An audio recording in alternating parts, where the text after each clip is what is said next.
welcome back to my channel. Today we're going to be working on a spread that I actually completed a few months ago. If you follow me on Instagram, you'll have noticed that I posted this a few months ago.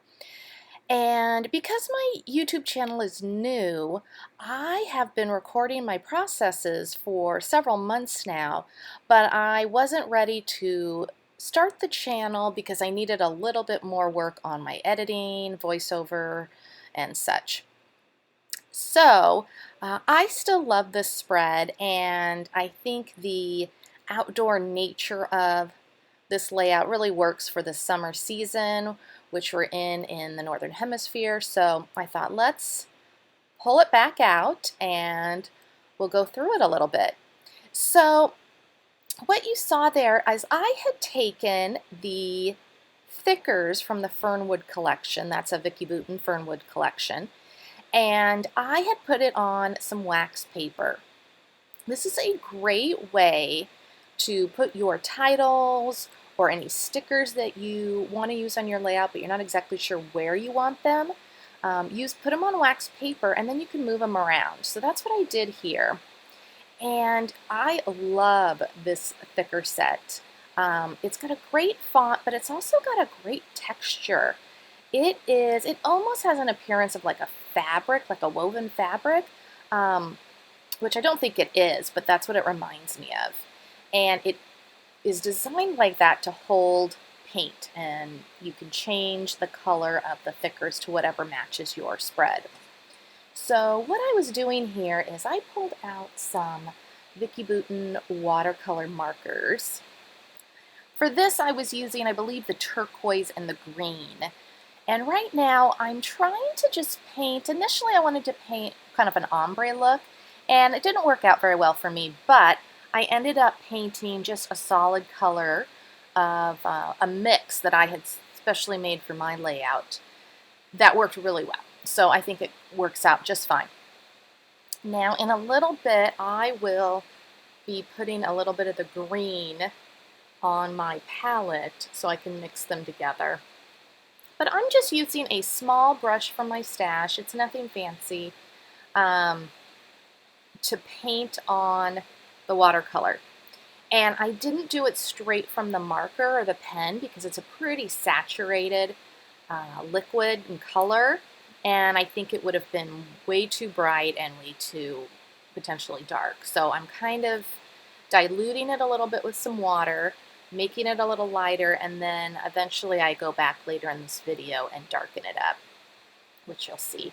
But what's fun about this is you can make whatever color you wanted. The turquoise wasn't quite right for my project. The kind of fluorescent bright lime green wasn't quite right, so I mixed them together and came up with a unique color. So I can just continue to paint for a little bit. I end up cutting out some of the videos so you don't have to watch me paint these forever. But now I have put the thickers, which are on the wax paper, and I can place them on my piece of paper and move them around to see what I like best.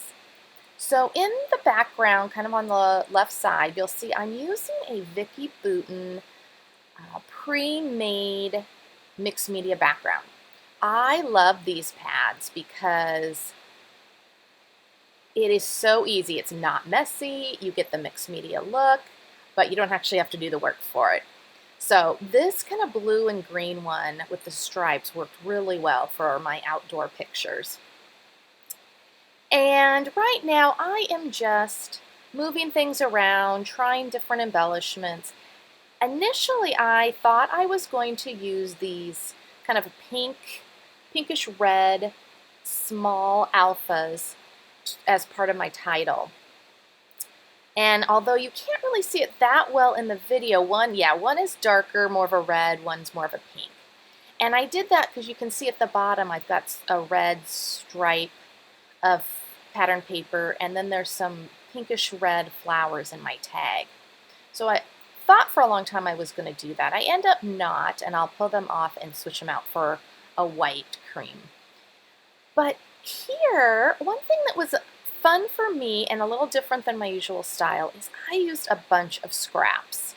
I had used this collection for some other projects and I had these random bits left.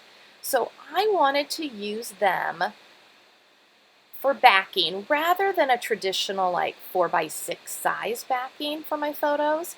I thought it would be really fun to make this look kind of eclectic, a little more organic, and plus I got to use my scraps up, so that was an added bonus. So I did that with both the top picture and the bottom picture. I'm just mixing and matching different pieces, and then this particular red piece I move around several times. It's funny how when you're trying to make something look organic and like you just threw it all together, that's when, at least for me, I end up moving things around like, oh, this is just a centimeter off and I need to move it up or down. So I kind of find that funny. But what I end up doing is I punched out a tab from a die that I have, and I put it at the top, and that ends up adding the pinkish red color that I need, and end up pulling off the "or" in the title and making it white. So right now I'm just finishing up my layout, adding my embellishments. If you have any questions, leave me a message below and I will get back to you. This is a pretty quick video, and we will do some more complex things in our next video. Thanks for watching.